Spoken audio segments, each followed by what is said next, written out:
Hello everyone, welcome to a new video. I want to make a video today talking about what could come up in December or early January for Street Fighter 6 and Fatal Fury City of the Wolves. As we know, last time I talked about City of the Wolves, a Chun-Li music video leaked Mr. Big's release date. Instead of saying early 2026, it instead said December 9th. Now, to reiterate, on both the Fatal Fury City of the Wolves side and the Street Fighter 6 side, the December update could be super huge because it means a big balance patch for both games. Let's see the history. So when Street Fighter 6 launched in 2023, it operated under the one patch per year philosophy. And in December, we got a big patch.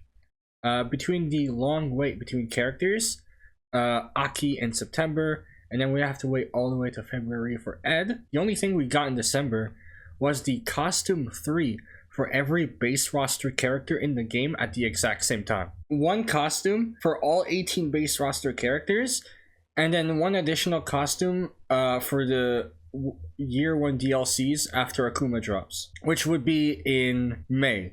December 2024 didn't have a costume patch. Instead, it had two things. One, the giant Vega boss event. So Bison would have an Easter egg move added in this balance patch. You perform backhand attack, place a bomb on the opponent, and you use the time bomb taunt to detonate it. And if you do it without being interrupted, you get access to his V reversal that you can do for free, teleport, and a brand new super, which is I think it's Final Psycho Crusher from Alpha 3 when he was a boss. Was in the middle of a family trip when this dropped, and it lasted the entirety of the trip, so I was not able to fight the boss, unfortunately. Capcom, please stop making live surface bosses. Please let me fight Bison always. I hate live surface bosses, man. Bison, but also a balance patch that would change how these characters play tremendously. Akuma got like very small nerfs. Ryuch got even more like insane changes. Terry is finally good. Big balance patch. So there was a balance patch for competitive players and a boss event for casual players.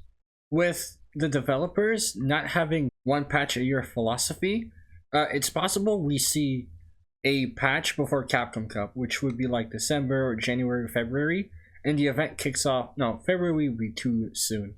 Probably be like December or January, and then the players would have like January and February to practice until Capcom Cup kicks off in March. So it's possible that there's a balance patch for competitive players, but what about the casual players? What could casual players get while the competitive players are enjoying like potentially all this all over again?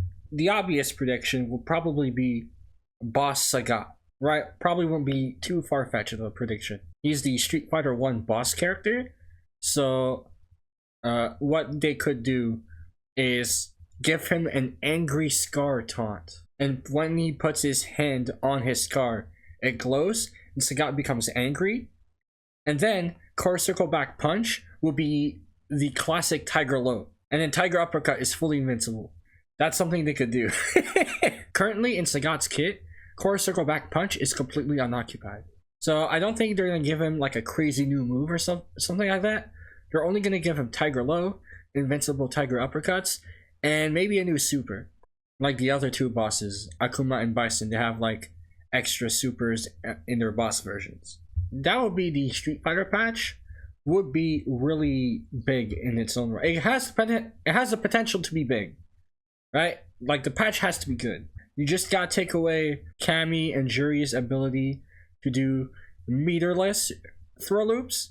Force them to drive rush their way in. Actually nerf Akuma. Actually nerf Bison.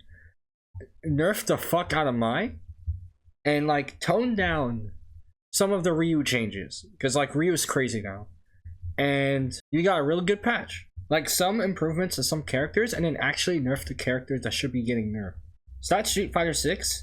Heading to City of the Wolves, the balance patch on December 9th would be greater than the balance patch on November 5th. If you look at the range of tournaments that City of the Wolves currently occupy, immediately after Evo Vegas, this one is the first major balance patch.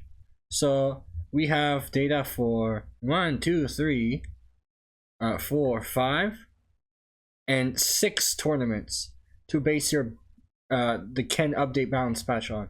We do not include Evo Vegas because the patch dropped with Ken, like literally the same day. So Evo Vegas tournament data would not be in the patch because Friday you enter Evo, your day 1 pool starts, and there's a demo with Billy Kanye nerfs on it. So Evo Vegas doesn't count.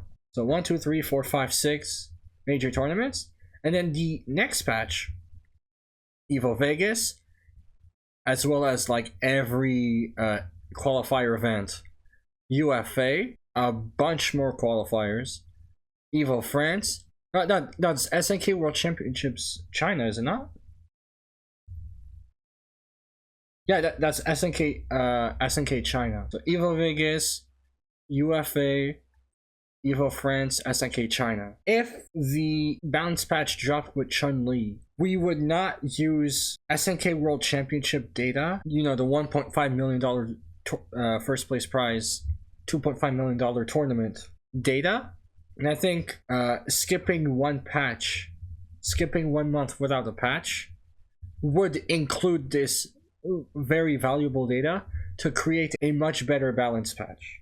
Mr. Big dropping December 9th with a ginormous balance patch that would take into account like all of the character abilities, all the top tier strengths, including the SNK World Championships, will lead to a better patch than if it dropped with Chun-Li. That's it for this video. Thank you guys for watching. If you liked the video, hit like and subscribe, and I'll see you next time. Have a nice day.